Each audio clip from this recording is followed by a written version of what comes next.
Les Race Angels, c'est en référence aux Hells Angels, puisque j'ai un papa qui est fan de Harley Davidson et qui a un ami qui s'appelle Koura qui nous a aidé à plusieurs reprises sur les épreuves Biking Man.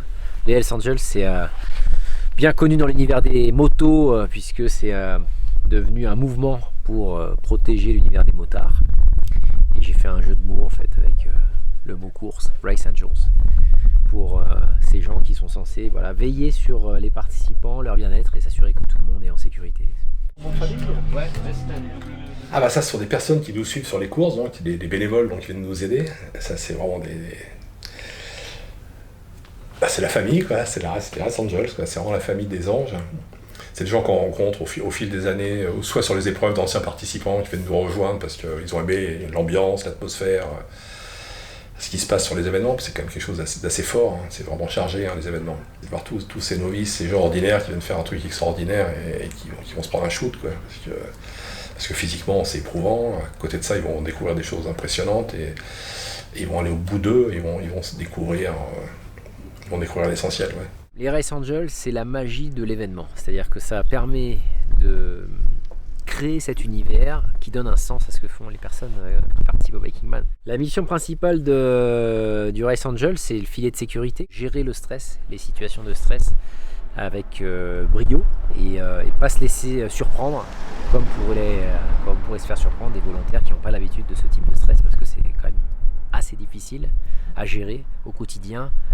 De voir des gens qui prennent des risques aussi dingues que ceux du Biking Man et d'arriver en même temps à garder un peu une certaine distance pour que la personne puisse continuer de prendre ces risques-là. En fait, c'est ça le plus dur, c'est de laisser la personne prendre des risques un peu comme un enfant, tout le temps en apportant ce cocon pour que la personne après puisse se révéler, puisque c'est le but du Biking Man, c'est de laisser prendre des risques aux gens pour que derrière ils puissent se révéler à travers l'épreuve. Ça va en début d'épreuve de tout ce qui est check-in, donc la partie on va dire administrative de l'événement, où on contrôle tout ce qui est documents nécessaires, équipement nécessaire au niveau des participants, on contrôle leur vélo et on s'assure que tout va être mis en œuvre dans les meilleures conditions pour que tous les participants puissent prendre du plaisir sur le vélo sans se poser trop de questions.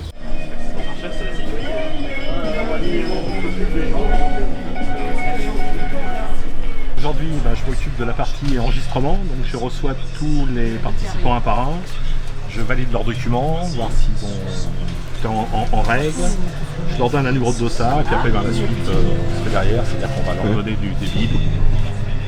Alors tout de suite maintenant, je m'occupe donc une fois que Didier a enregistré les participants, de leur donner le fameux tracker qui permet de les suivre en course et les cartes, les brevets cards avec la puce qui leur permet d'avoir leur temps intermédiaire et le temps final, leur plaque numérotée à mettre sur le vélo. Et puis voilà, parce qu'on travaille en équipe, alors la suite c'est l'équipe. Bon, parfait. Maintenant les lumières. Arrière, avant. Deux arrière. Ouais.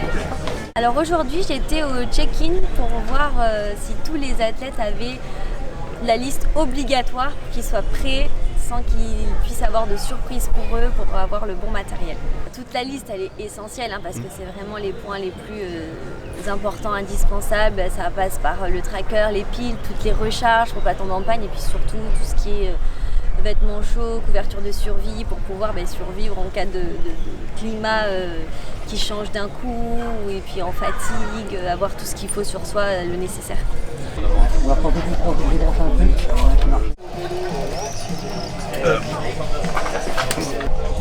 Qu'est-ce que tu notes là sur ta feuille? Le poids des vélos, chargé, les poids complets des vélos. Et pour l'instant le plus long c'est lequel? C'est celui-là, 23 kg 57.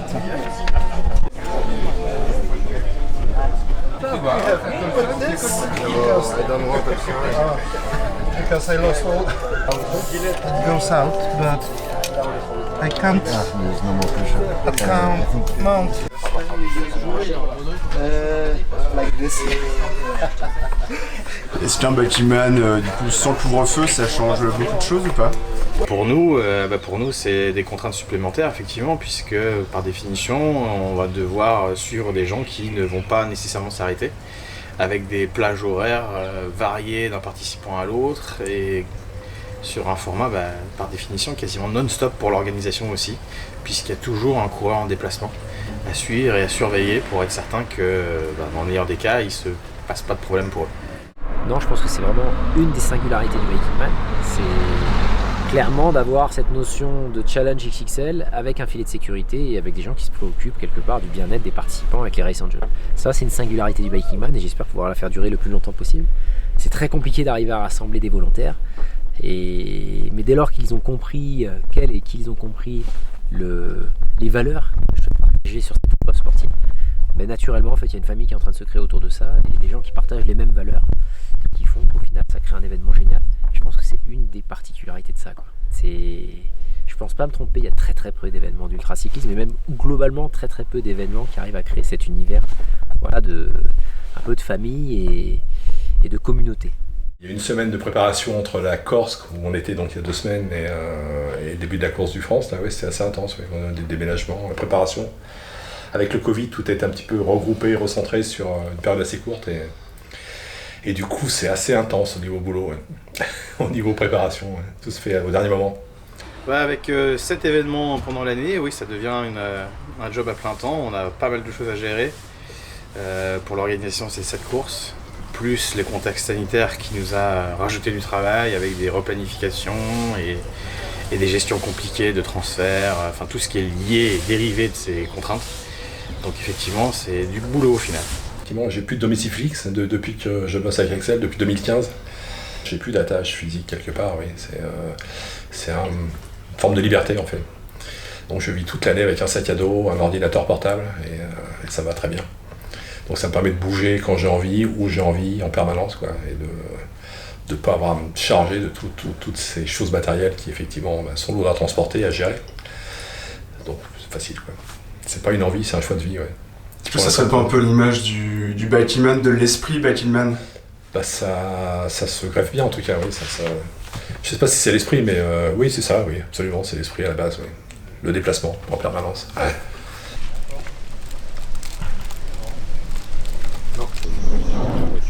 Ça va partir fort. Après, le départ est compliqué. Il reste ça. Ouais, puis Je jette. on n'a pas la contrainte des vagues, là on peut les faire partir. Oui, ma Clem. Donc on part là avec le boulot de trottoir. Ouais. On va les calmer, on mettra quelqu'un devant. Ouais, pour qu'il fasse. gaffe. Dormir 2-3 heures parce que là, Le le CP1, fait qu'il n'y ait pas de Nico, couvre-feu, oui. on est en Je suis avec Nico, constante oui. attente. Le Donc vous CP1. checkez en permanence les maps Augustin aussi, progress. ouais. Et puis dès que vous L'ultra vous vie. reposez, n'hésitez pas à faire un roulement parce que vraiment il y a un moment t'es épuisé, quoi. C'est-à-dire qu'il y a un moment t'as envie de dormir. Même les gens ont tendance à passer la nuit plutôt que de continuer à pédaler. La limite, Surtout on un fera une paquet de saison personnes la qui vont essayer journée. de l'objectif, ça va être le CP1. Il y en a plein. Demain, Sergio va tester le non-stop. Tu vas voir, le Tour de France à côté sera De la gnôte. Il y aura plein le tour, c'est vraiment. On a c'est fini, on est oui. Allez, repos les Angels. Consommation finalement. Dodo. Repos. C'est quoi ça? Non mais repos. Pour nous. Dodo, c'est quoi dodo? Nous on se repose jamais. On se reposera quand on sera mort. Allez, on va y aller. Et encore. Ouais, je suis même pas sûr. Même pas sûr. Ouais, tu sais jamais. Ouais. Ça bougera. Bon, bah, bonne nuit tout le monde. Si on se...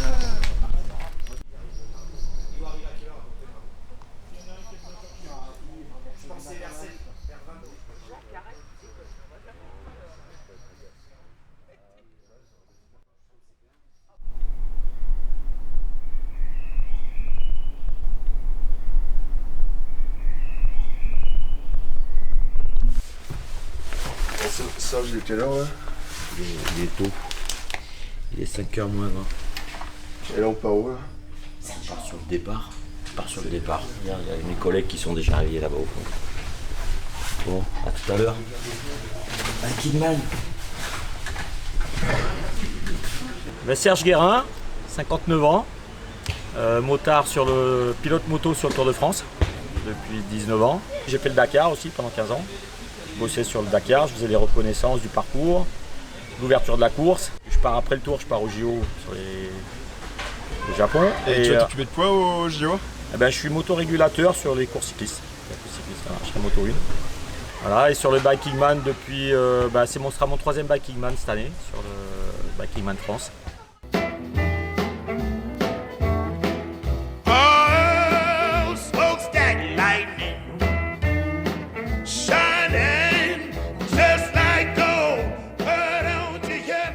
Grand départ du Bikeman France là. Qu'est-ce que tu attends de cette édition? Eh bien écoute, déjà qu'il n'y ait pas de problème, qu'il n'y ait pas d'accident et que surtout il y ait beaucoup de plaisir. Parce que c'est le parcours à la maison. Et comme tout parcours à la maison, j'ai essayé de bien recevoir nos participants avec un parcours d'une beauté exceptionnelle, pas mal d'ingrédients pour le piston extrême que je suis. Les points clés, c'est tellement riche. Tu as le Verdon, tu as la Sainte-Baume, la Sainte-Victoire, le Ventoux, les Gorges de la Méhoulle, les Écrins, le Parc national du Mercantour, Vars, Bonnette, Pouilleul, Buisse, les cités fortifiées avec Entrevaux, les clubs gréolières pour ceux qui aiment la géologie. Et après, bien sûr, ceux qui aiment la mer, le finish par le Cap d'Antibes. Donc, pour une arrivée sur le Canet, je pense que c'est presque trop riche en fait, il y a trop de trucs. Oh, tu m'as l'air bien réveillé. T'es pas trop tendu? Numéro 20. Ton tracker est allumé, c'est nickel. Numéro 102, ça va toi aussi? Ouais, ça va. On pointe tous les participants afin de savoir si tout le monde est arrivé ou pas. Et on vérifie la trace, le tracker, s'il est bien allumé.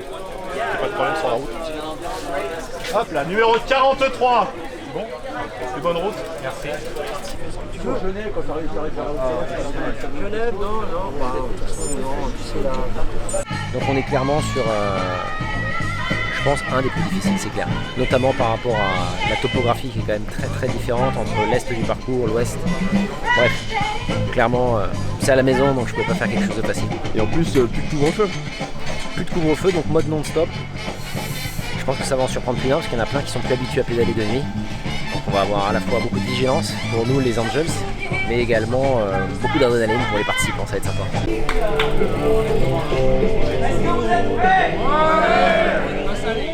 3, 2, 1.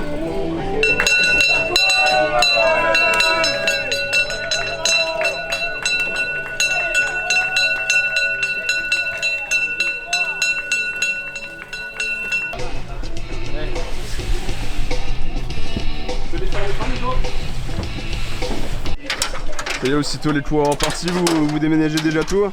Ah là c'est parti le rangement et ensuite ça suit la course. Demain non, après-demain. Et voilà. Demain. Ah ouais. Demain sûr. Quand on partait de bon matin, quand on partait sur les chemins à bicyclette, nous étions quelques bons copains. Il y avait Fernand, il y avait Firmin, il y avait Francis et Sébastien. Et puis Merci en termes de sécurité. Qu'est-ce qui te préoccupe le plus au départ du Bikeman?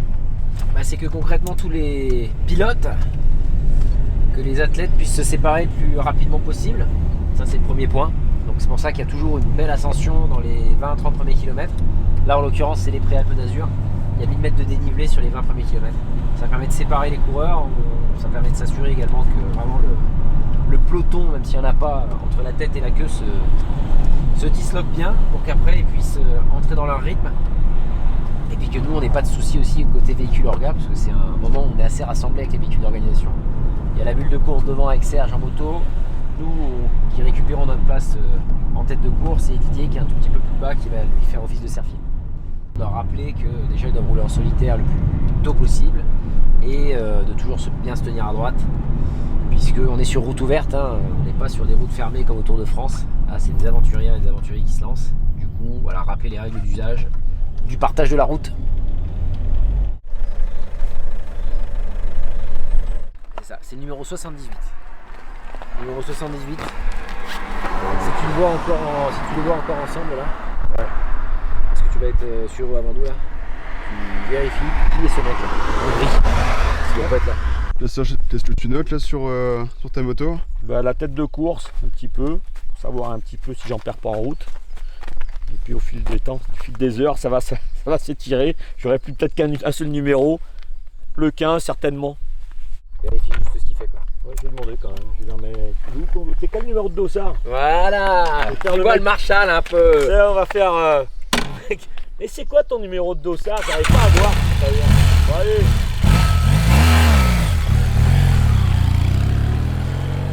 Je roule autant que les coureurs, hein, c'est-à-dire qu'on là sur les derniers qu'on a fait, on démarrait à 6h du matin jusqu'à 21h, donc ça fait 15 heures de moto et eux 15 heures de vélo. Et là cette année sur ce Bikeman là, il n'y a pas de couvre-feu à partir de demain. Donc certains risquent de rouler pratiquement sans s'arrêter. Donc là il va falloir gérer un petit peu parce que à un moment donné il va bien falloir que je m'arrête de dormir peut-être au moins 1 heure ou 2, je sais pas.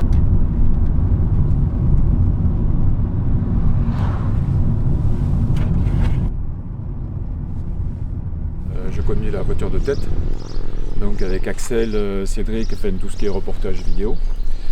Et donc après, prévoir les arrêts de manière à pouvoir droner quand il y a des sites particuliers. Et surveiller aussi le passage des coureurs, savoir à peu près combien sont devant nous, combien sont derrière nous, de manière à savoir à peu près où on se situe toujours par rapport à la tête de course. C'est notre rôle un peu à tous dans chaque véhicule ou moto, c'est de vérifier justement que les règles qui ont été appliquées et données sont respectées. Mais je crois qu'en général sur les backings, il y a un super état d'esprit, il n'y a pas de tricheur, quoi. Tout le monde joue le jeu. Tout le monde joue le jeu, pas de souci. Ce qui me marque le plus toujours dans les Bikingman, c'est les témoignages des athlètes quand tu es au checkpoint, parce que j'ai fait aussi les checkpoints pour quand on regarde l'intégrité physique des athlètes. Et les témoignages, par exemple, il y en a un qui m'a marqué, qui m'avait dit qu'il n'avait plus de batterie justement pour la lumière, il pédalait de nuit. Il ne savait pas comment il allait faire, là c'était sur Roman. Et en fait c'était la lune qui l'avait éclairé sur son chemin et qu'il avait donc été guidé par la lune. Donc voilà, c'est toute cette connexion avec les éléments qui nous font découvrir à quel point c'est important de se connecter et de vivre des aventures avec la nature. Voilà.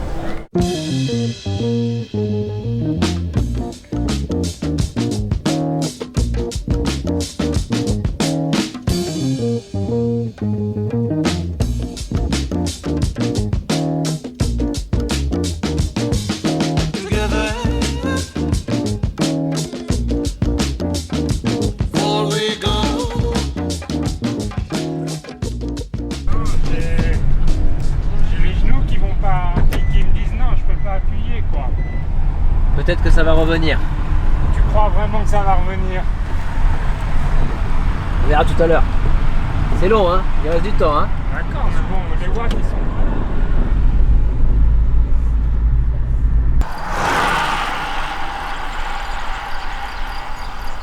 Pour rejoindre la Palus-sur-Verdon, tu peux rejoindre le village sans passer par la route des Crêtes. Il y a à peine 1 kilomètre de distance. Presque tu peux voir le démarrage de la route des Crêtes et l'arrivée, quoi. Donc c'est super dur mentalement pour les coureurs. C'est très très dur. Parce que du coup tu pourrais continuer tout droit, maintenant juste pour aller chercher cet ingrédient là qui va ajouter pas mal de choses parce qu'il y a des gros pétards, c'est très vertical. Ça va les calmer un peu. C'est quoi le pourcentage le plus élevé là, de la route des Crêtes? Oh, il y a du 16. Moi en fait je l'ai passé pour l'anecdote en vélo de voyage. Et quand je suis arrivé à Nice, parce que j'avais fait un aller-retour dans le Verdon, je ne pouvais plus marcher. J'avais la jambe droite paralysée à cause d'un syndrome rotulien là, avec une douleur tendineuse. Et c'était tellement dur, j'étais avec les sacoches et tout, c'était un mur. En vélo de voyage, je suis obligé de marcher sur cette route.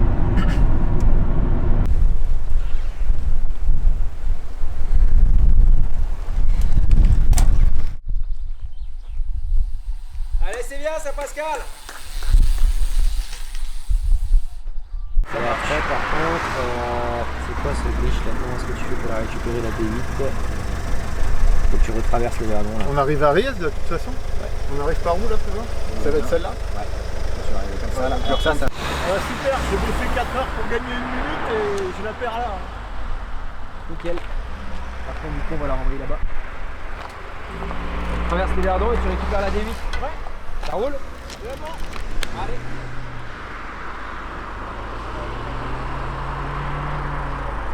J'ai cru qu'il allait bouffer la pizza, moi. J'ai dit, au départ, j'ai dit, bon, je voyais plus la trace, je dis, bon. Ah ouais, il a essayé après, en fait, le GPS, il lui a dû lui dire, vas-y, va reprendre le sentier PS. Bah, ouais. Là, il s'est dit, merde, maintenant, c'est pas possible. Ouais, c'est clair. Ce qui s'est produit, c'est un glitch GPS, c'est-à-dire qu'on utilise un logiciel de cartographie pour refaire les parcours après que j'ai fait les recos. Et des fois, tu as des erreurs qui se promènent, où ça fait emmener les cyclistes sur des routes qui ne sont pas à destination des vélos, et en l'occurrence, c'était un sentier pédestre.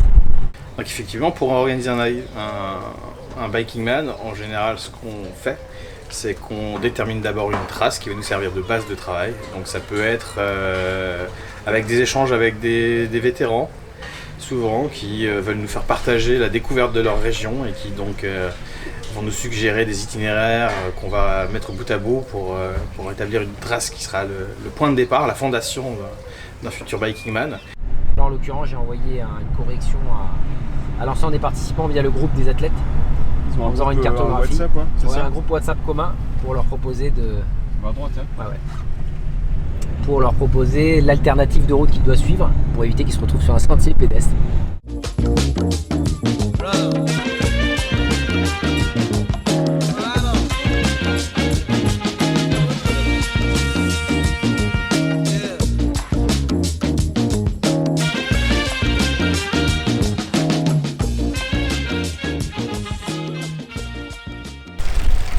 Pas cool cette côte. Hein.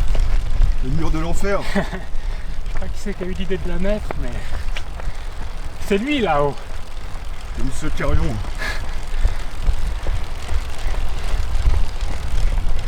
Oh, ça revient un peu.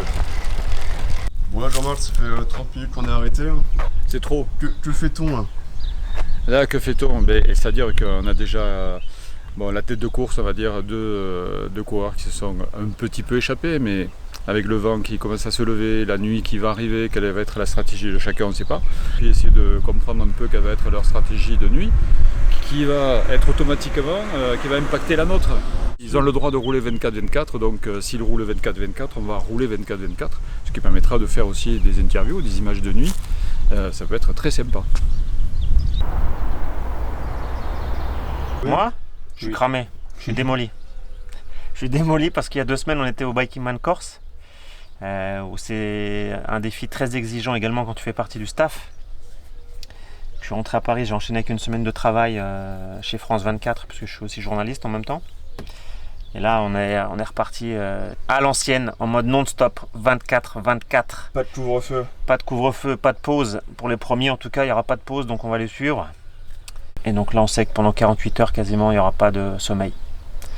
Donc on démarre déjà en fatigué et en déficit de sommeil. Donc les petites pauses comme celle-ci, faut se reposer, mais c'est pas ce que je fais. Mais normalement, faut se reposer. Bon, j'ai presque fini là, c'est assez rapide et je vais faire une micro-sieste. Tu te reposes en faisant du montage, du montage vidéo. Exactement, ouais. Et je fais des micro-siestes quand je peux dans la voiture. On s'adapte. C'est ça le Biking Man.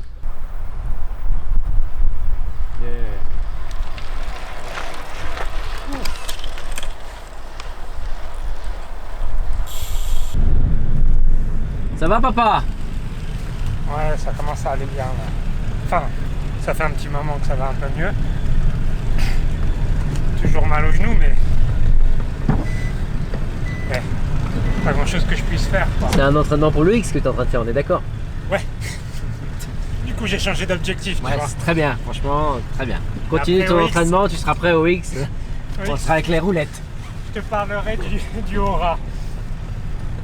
C'est bien, t'as un bon rythme. Bien. Mais si la douleur parvient à 5 sur l'échelle de 1 à 10, j'arrête. Bois et sel. Ouais. Sel. Sodium. Sodium? Sodium. Ah, sodium. Sodium.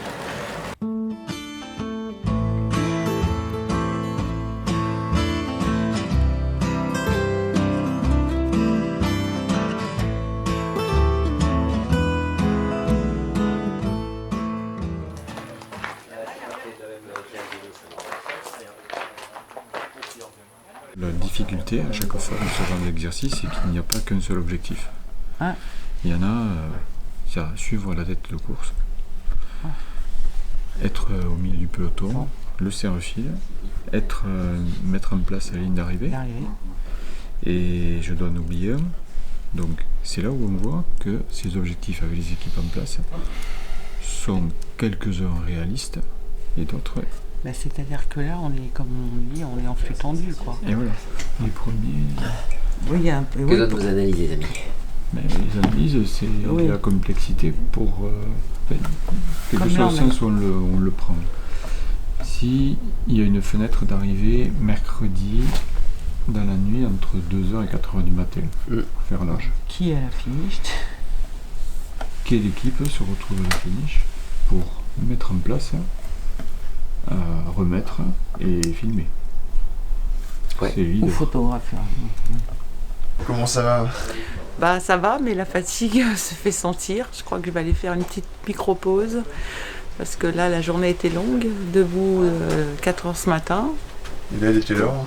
Là, il est 3 h et quelques. 3 h 30 presque. J'ai fait une petite sieste. Mais là, tout s'est enchaîné. En fait, le premier est arrivé, il était à peine 23 h. Et ça s'est enchaîné. Donc on est là pour les accueillir, les soutenir. Mais comme on est assez nombreux, on va se relayer un petit peu.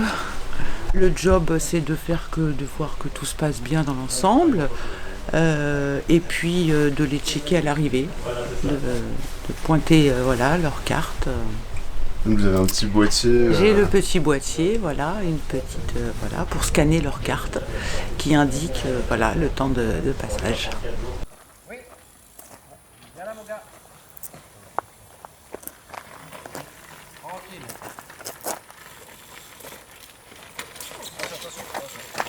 Bravo. Bravo. Bravo. Bravo champion. Allez. La classe mon gars. Ça donne pas envie d'y aller là-bas. Hein. T'as vu les orages après? Tu les vois depuis loin, les éclairs. Là. Je sais pas si... faut que je consulte... faut la jouer stratège là, si t'as pas envie d'être pris dans les orages là-haut. À moins d'être un peu... Et c'est un peu... C'est d'être là, c'est déjà pour arriver jusqu'ici. Ouais, super moment. Faut prendre la douche. C'est une vraie bonne idée ça. Et t'es reparti? Bah ouais. Je vais pas suivre ta bonne idée. On en reparle plus tard alors. Ah mais oui, non mais sûrement. Ouais. Dormir aussi, c'est sûrement une bonne idée. Bah ouais, je sais pas. On va dormir plus tard quoi. Plus tard. Ça marche. Bon, bah on se retrouve dans l'ascension. Hein. Certains vont se reposer, dormir, d'autres sont repartis déjà. Ils sont sur le Mont Ventoux là, enfin en tout cas dans l'ascension. C'est aussi fatigant d'être Race Angel. Oui, c'est fatigant, c'est pas la même fatigue, mais en fait, c'est tellement une belle équipe, une belle aventure qu'on tient comme ça. Maintenant, il faut tenir jusqu'à vendredi. Je vais essayer d'économiser mes jambes jusqu'à là-bas, je sais pas comment, mais on va essayer de se démerder pour que voilà, essayer de réduire aussi un peu l'écart. Et après, c'est festival dans Vars et Bonnette, quoi. Enfin, festival avec ce qui restera, quoi. Bon, allez, à plus tard. Bravo en tout cas. Et merci pour l'accueil. Bravo, maman.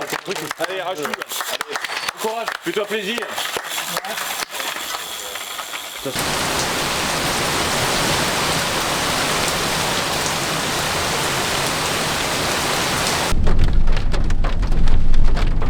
Deuxième jour de la course. On n'est pas très loin de Pernay-Fontaine et surtout à côté du Ventoux. Il y a un orage là, qui a frappé l'ouest de la montagne. Du coup, vu qu'il y a des téméraires qui ont fait le choix de faire l'ascension du col, alors qu'il y avait l'orage qui avait été annoncé, on va aller jeter un œil pour s'assurer que tout va bien pour eux, en sachant qu'on a également le marshal de course Serge qui est en moto là-haut avec les tout premiers.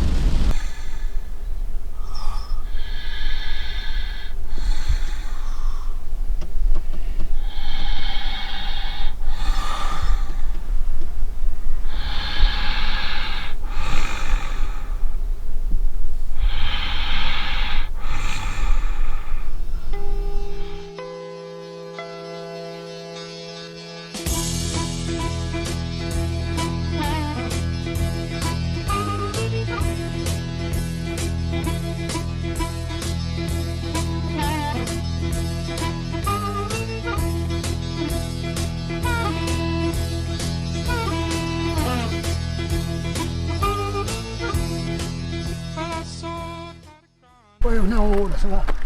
Bonsaï! Axel? Ouais. Tu peux nous dire si tu sais passer avec le favori Laurent Boursette? Eh bien, ce qui se passe très souvent dans ce type d'épreuve, donc on a le leader qui est censé normalement être le meilleur, à tous les niveaux, ultra exemplaire, et il nous prévient pas quand il abandonne, et on voit en fait lentement déjà son tracker s'arrêter à un endroit, il bouge pas pendant quelques heures, donc on imagine qu'il a explosé comme on dit dans le jargon, c'est-à-dire qu'il s'est arrêté.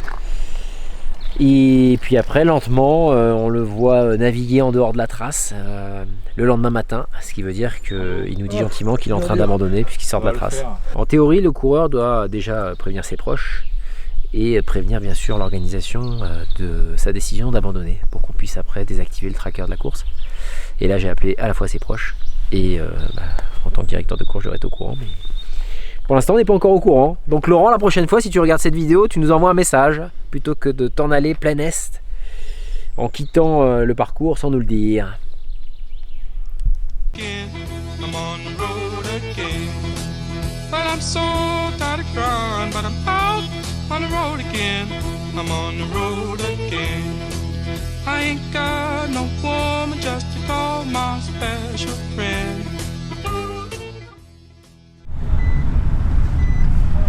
Ça va mon Guigui? Ça va. Alors c'est une petite balade? On a pris un terrain facile, avec des conditions faciles. Il faut reconnaître qu'on a eu de la chance sur le temps. De 4h à 5h au pied du Ventoux, j'ai dormi de 4h à 5h. Ça s'appelle la stratégie. Voilà. C'est une expérience, l'expertise d'Al. C'est vrai que je me suis couché et j'arrivais pas à m'endormir au bout de 10 minutes, je me suis dit, parce que j'y retourne, puis j'ai entendu les gouttes, je me dis non, c'est très bien en fait comme ça. Super, je vais me mettre au café, je vais attendre 4 heures, je vais arriver en voiture, je pense. Ouais, là c'est 4 heures. Ouais, mais c'est pas grave. Mais je vais pas prendre le train, non. Tu peux me dire c'est quoi le message que tu as reçu de ta coach? T'as arrêté de conneries, tu rentres dans la Elle est à maison. San Francisco. Ouais. Le message c'est We don't want to damage and fuck the rest of your season. So stop. Oh. Moi je vais te dire comment ça s'est passé hier. Quand je commence, j'ai vraiment mal. Je serre les dents et c'est vrai que ce qui a changé un peu, c'est le message de quand vous passez avec la voiture et qu'Axel me dit non mais ça va tourner. J'arrive pas à trouver le rythme, je me fais doubler par tout le monde. J'ai des gars qui jamais devraient me doubler et ça me tue le moral et finalement ça revient dans la côte, comment ça s'appelle, les gorges du Verdon, c'est ça hein? Ouais. Et là, vous voir dans les virages et tout, c'est un peu là que les gens me sont revenus, quoi, qu'il y a eu un petit déclic. Et je vais essayer et puis après... Si dans 15 minutes, si dans une demi-heure, quand un petit peu chaud ça passe pas, je dirais bon j'ai essayé, je peux maintenant. Non mais après je comprends, tu vois, pas qu'il y ait de regrets. Trêve de bavardage. À tout à l'heure.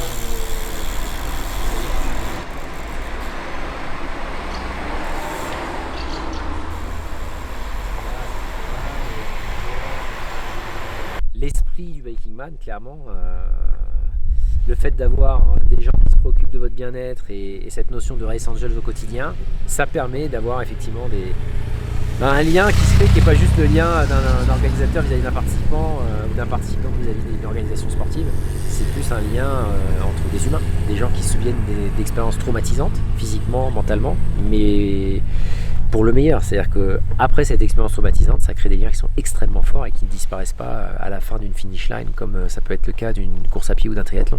Ça reste, je pense, jusqu'à la fin de leur jour, gravé, comme de leur souvenir, comme une expérience. Le Biking Man, c'est pas quelque chose que tu consommes, tu fais pas ça tous les jours comme un Ironman, je vais en faire 10 dans l'année et je vais me gaver entre guillemets de compétition, pas du tout, tu peux en faire une seule et ça sera l'expérience de ta vie, quoi. Et on découvre des belles choses, hein. J'avais aussi vu au Portugal un athlète qui venait parce qu'il venait de perdre sa maman, donc il y avait souvent c'est par rapport à la perte d'un être cher ou un challenge ou des choses de l'enfance, il y a plein de choses parce que c'est des gens très simples, hein.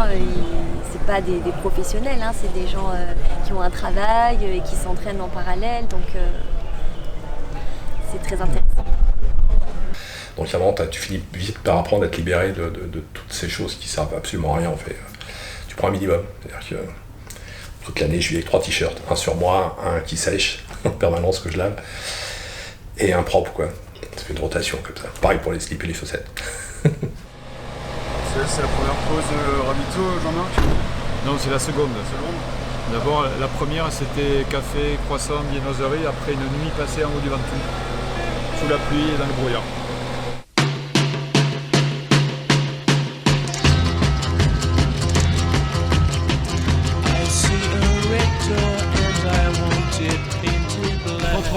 Contrôle d'identité. Qu'est-ce qui se passe? J'ai crevé sur le côté, mais c'est bien ouvert quoi. T'es presque à la jante là en fait. C'est ça qui est.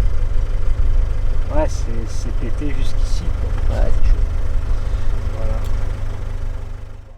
J'ai mis un bout de plastique que j'ai trouvé sur le bord de la route, que j'ai taillé.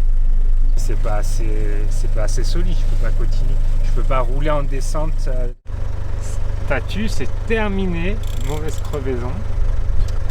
Ça s'ajoute à la longue liste des choses qu'on déconnait sur cette course. Mais pour autant, une course superbe, un super parcours. Difficile comme prévu. Un peu plus dans la tête. Déjà, je me suis fait violence après le... Comment ça s'appelle? Quand on s'est vu au café ce matin. Ouais. Pour continuer, en me disant t'as pas le droit d'abandonner comme ça, continue de pousser quoi. Donc là, le pneu c'est juste la goutte d'eau qui... C'est le prétexte. Alors que Chris est en train de dormir en plus. C'est qui Chris? C'est qui Chris? On le connaît toujours pas celui-là, putain. Il sera là à la soirée des finishers, comme moi je lui sers la paluche quoi. Lui je commence à avoir les yeux aussi globuleux qu'une dorade. Peut-être qu'il faut dormir un peu. Ça va être chaud, mais c'est le projet, lundi d'être sur Annecy. Ok, bah ça aurait été avec plaisir. Tant pis. On va essayer d'aller rouler un petit... Enfin non, on va essayer de récupérer pour... Préparer le matos. Donc je sais pas trop, là je vais essayer de m'avancer pour mon père, parce qu'il arrive de Grasse. Donc si tu veux, je lui ai dit non mais t'inquiète quand même ou pas? J'ai ce qu'il faut pour manger, je vais me poser au soleil et je vais me faire une petite sieste. Je vais attendre tranquillement.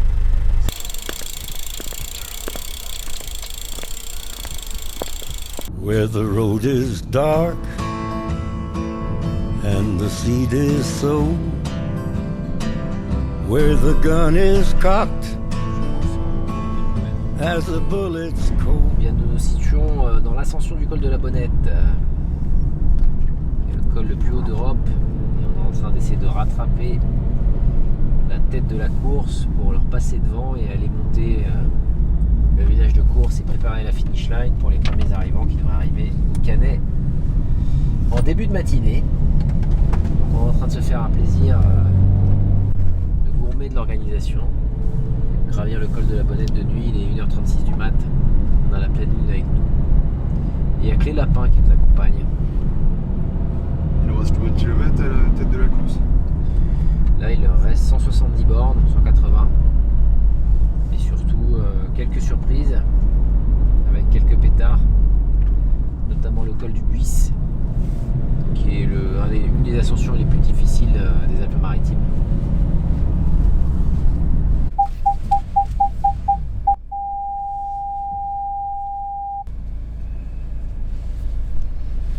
On est bien? Nickel. Ah oui.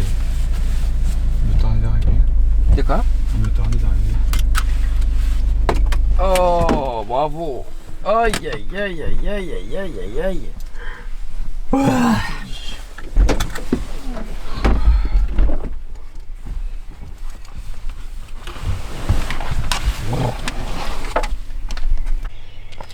Qu'est-ce que... On a 3 heures. Je sais même pas quelle heure. On a 3 grosses heures. Oui. Moi je propose d'aller prendre une douche. Bon Jean-Marc, on va l'arrêter après 2 jours de driving non-stop. 2 jours et 2 nuits. Comment tu te sens? Fatigué. Sincèrement fatigué.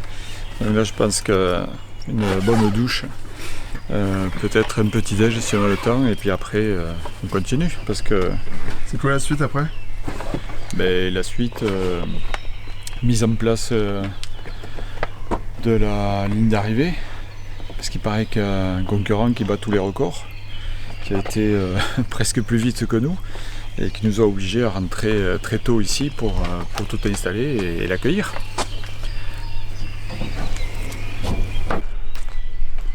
La commune du Canet nous a préparé un petit finish line. Au moins les cyclistes vont pas tomber. Hop.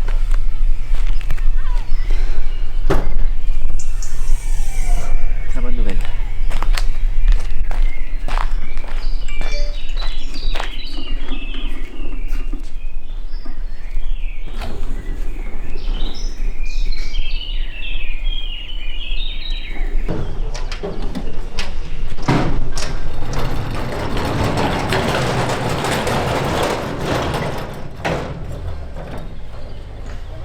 J'aime bouger des barrières. J'aime le bruit de la barrière que tu traînes le petit matin quand les riverains sont encore endormis. La rubalise. Le toucher de la rubalise, la légèreté, la suavité de la rubalise qui balance dans le vent, ça c'est tout simple. C'est rouge, c'est blanc, ça flotte. J'aime la rubalise. L'odeur de la rubalise. J'aime la rubalise. Allez, la flotte.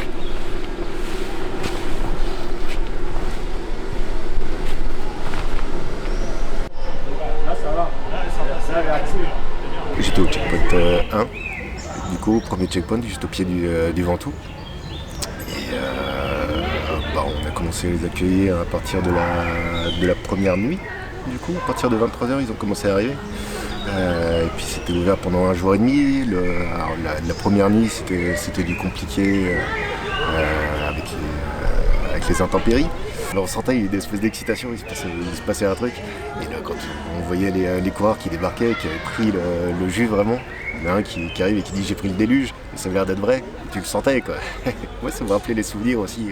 Tu sentais qu'ils n'avaient pas envie d'en partir du checkpoint quoi. Il y a de l'eau là, c'est parfait. Bon, c'est bon, vous êtes prêts à les accueillir hein? Bah oui, ça y est, on attend le premier. Et toi tu vas t'occuper de quoi là? Et ben de l'arrivée, donc de scanner leur carte et ensuite leur remettre la médaille, le t-shirt et le diplôme des finishers. Voilà.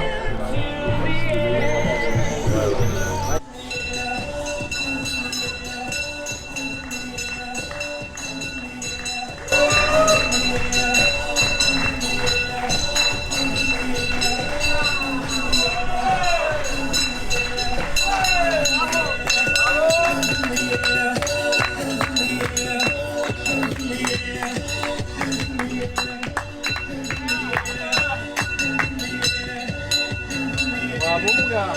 Je suis cassé de partout. T-shirt. Un peu de mal. Bien mérité. T-shirt. Avec. Je vais le mettre tout de suite. Ah ouais. Non, tu le tiens pour la photo comme ça. Ouais. T'as même pas l'air fatigué, dis donc. Ouais, le diplôme. Et ça, c'était. Je dormais sur le métro. Non, sérieux, hein. Sans dents là, avec lui là. Tu t'aperçois que tu es comme ça, tu écoutes. C'est impressionnant quoi, c'est un truc de malade. Non, c'est un truc de malade. T'es comme ça, et puis d'un coup, t'as les yeux fermés, puis putain, qu'est-ce que je fais? Là, je m'engueule en plus, hein. Putain, mais t'es con quoi. Puis t'as beau ouvrir le casque, tu fais tout ce que tu veux. 2 virages après, t'es comme ça. Mais merde. Puis là, t'es juste au ras du bazar, tu vois. Alors le réflexe, et ce qui est fou, parce que t'as un réflexe, je sais pas si c'est un instinct de survie ou quoi, c'est que tout de suite tu fais contre-braquage et tu repars à gauche, au lieu de faire à... Sinon tu baignes. Non mais c'est marrant, hein, je sais pas, ça...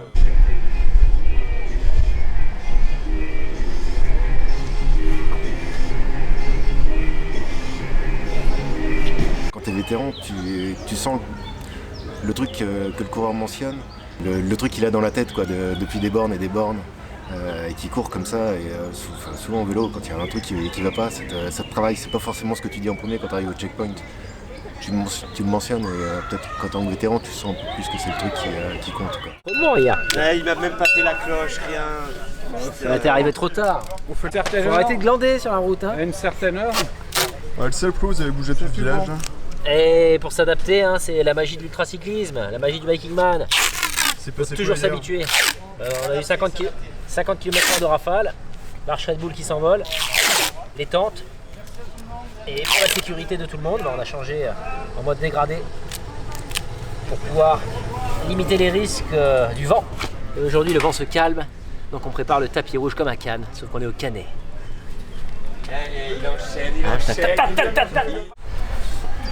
Alors Mondio, on a peut-être le 5e et dernier jour de course. Bah écoute, comment ça va? Ça va très bien. Un petit peu fatigué par ces 2-3 nuits blanches à attendre les vaillants coureurs au CP2.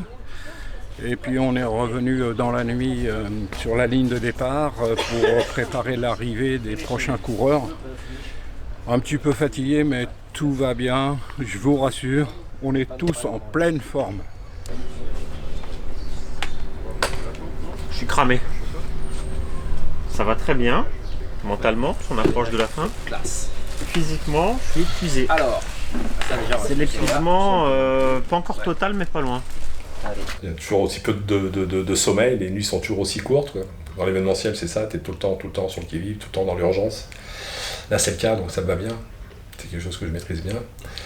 J'avais arrêté de bosser il y a quelques années, une dizaine d'années, et je me relance là-dedans avec Axel, mais par plaisir. Voilà, en 5 jours, j'ai dormi l'équivalent d'une nuit complète normale. Comme les coureurs, tu te dis pas parfois plus jamais je fais un biking man. Alors, trop fatigant. Non, plus jamais je ne ferai de biking man en tant que race angel. Ah ouais? Ah oui, ça c'est sûr. Non, je plaisante, je vais encore en faire un ou deux en race angel. Et après je vais reprendre ce pourquoi je suis fait, c'est-à-dire pour rouler et participer et arriver. Les journées se décomposent en plusieurs phases, et des phases intenses ou des phases moins intenses comme celle-ci. Actuellement, on attend sur la ligne d'arrivée les coureurs. Et puis après, à un moment donné, quand ils vont arriver, ça va s'activer. Il faudra les filmer, ils vont être contents avec leur ligne d'arrivée, en passant la ligne d'arrivée. Il faut filmer leurs émotions, tout ça. Ça sera moins sur la route aujourd'hui, puisqu'il y a déjà l'autre équipe média qui s'occupe de filmer les derniers participants sur la route. Moi, je me concentre sur la ligne d'arrivée. Ça vaut vraiment le coup de quasiment pas dormir? Oui, ça vaut le coup parce que les échanges qu'on a durant la nuit, quand on voit les efforts que font les coureurs qui roulent la nuit avec très peu d'éclairage et qui arrivent exténués nous rencontrer au CP2, c'est un plaisir d'échanger avec eux, de voir leur état de physique, de pouvoir les aider à pouvoir manger, à pouvoir s'alimenter, à pouvoir se coucher, à pouvoir récupérer pour repartir le lendemain de très bonne heure. Il y a Jan Christensen qui est arrivé très exténué, le numéro 29, et qui avait beaucoup de mal, ne serait-ce qu'à soulever sa fourchette pour manger quelques pâtes avant d'aller se coucher. Et quand on le voit 3 heures après, requinqué en pleine forme et qui reprend son vélo et c'est reparti, là on se dit que ça vaut le coup de vivre ces moments-là. Ça, c'est ce qu'on se dit après la course, ça valait le coup. Pendant la course, on se dit, j'aurais bien piqué un petit somme, là, comme là actuellement, tu vois. J'ai longtemps hésité à retourner me coucher. Mais bon, si je retourne me coucher, je me lève plus. Donc on attend.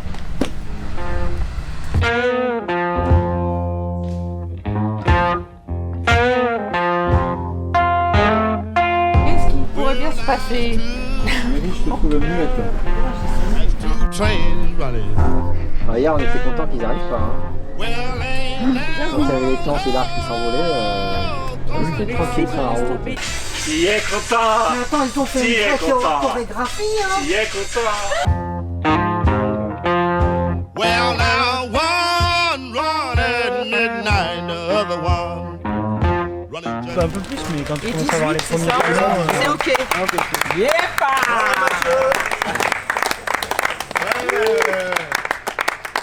Putain, cette bourre, quoi. Ah, les gars, en fait. Alors, comment voilà, vous tirez la bourre sur le cadran? toi, tu me mets la chauffe. Il met la chauffe. Ouais, ça fait longtemps qu'ils ont attends, moi j'ai Le staff, alors là on parlait d'Axel, c'est sûr, mais tout ce staff autour de lui. Et il y a toujours, on les croise toujours à un moment donné, que ce soit les photographes, les caméramans, ceux qui sont au CP, ils ont toujours les encouragements, le petit mot qui vont bien, et c'est des gens qui ont toujours le sourire et qui sont, ce que je disais, à l'image de ce qu'est cet événement-là. Donc c'est ça qui fait aussi la réussite de l'événement et qui fait qu'on prend du plaisir à être sur un Biking Man. Oui, il y a 2 rencontres qui m'ont particulièrement marqué. C'est un des coureurs qui était unijambiste et voir quelqu'un pédaler d'une jambe sur des cols qui font 20 km, mais ça j'en avais presque les larmes aux yeux parce que c'est tellement émouvant que je suis admiratif, quoi. Je n'ai pas d'autres qualificatifs, quoi. Il y en aurait d'autres, mais j'en vois pas là. I really like the races in the Biking Man circuit. I really like them more than other races because what Axel creates with the race angels, all the people that surround you in the race. I don't know. It's nice to have those people around you, to see them at the checkpoints. It feels a bit comfortable in uncomfortable race situations. So yeah, it's really cool to see the media car passing by and to, yeah. Là, c'était sympa et ça m'a bien aidé. Je crois qu'il y a plusieurs moments clés pour moi. Il y a la phrase d'Axel dans le van quand il me dit juste arrête, t'en fais pas, ça va revenir. Et honnêtement, c'est une phrase bateau. Genre non, t'inquiète, ça va aller mieux. Mais c'est juste du bon sens sur le moment et après je m'en suis rappelé. Et après, il y a le moment dans l'ascension pour aller dans les gorges du Verdon. Je sais pas quel est le nom de ce col. Je crois que vous êtes tous dans un virage. Là, je ressens une sorte... Il y a des passants aussi, il y a des gens qui sont arrêtés pour prendre la vue et là, je ressens une sorte de force, quoi. Et je ressentais la force déjà dans mes jambes, je me sentais beaucoup mieux à ce moment-là. Mais là, je ressens vraiment une sorte de force qui me fait dire, ok, c'est bon, là, j'y vais. Il n'y aurait pas cette ambiance-là, je veux dire, il n'y aurait pas tout... Regarde le nombre de gens, je pense pas qu'il y en ait beaucoup qui se plaignent de ce qu'on vit dans un Biking Man. Donc voilà. C'est vrai, il y a toujours quelqu'un pour applaudir et ça c'est top. Moi, voilà, le peu que je leur apporte, c'est un sourire quand je les vois, déjà, ça c'est très important. Quelques applaudissements, mais même si je serais tout seul à applaudir, je sens que ça leur fait chaud au cœur. À l'approche de chaque sommet, tu te dis dans quel virage ils vont être. Et il y a ce côté où tu te dis allez, c'est bon. Parce que finalement, tu es assez seul sur le parcours. Et tu te parles à toi-même, tu parles aux animaux, tu chantes, voilà. Et c'est bien d'avoir, de manière assez jalonnée, d'avoir ces interactions bienveillantes, comme tu l'as dit. I'm not sure if I will do another race, but if I do one, it will be Biking Man race for that reason, yeah. Non, j'ai pas grand chose à rajouter si ce n'est que je souhaite une longue vie au Biking Man. Biking Man, yay! Yay!